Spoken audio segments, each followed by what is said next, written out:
How to undo not interested in videos in TikTok. Hello everyone, welcome back to our channel.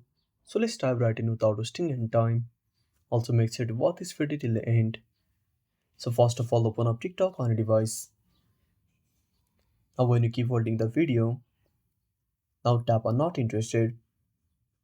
Now as you can see, there is no possible way to undo this video. The only thing you can do is tap on profile at the bottom right corner.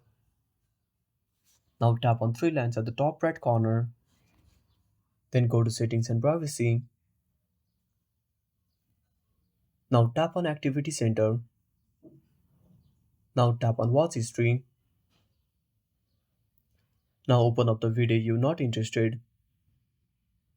Now simply like the video. You can also add it to your favorites. Now this will tell the algorithm that you are interested in such videos. And that's it. Thanks for watching.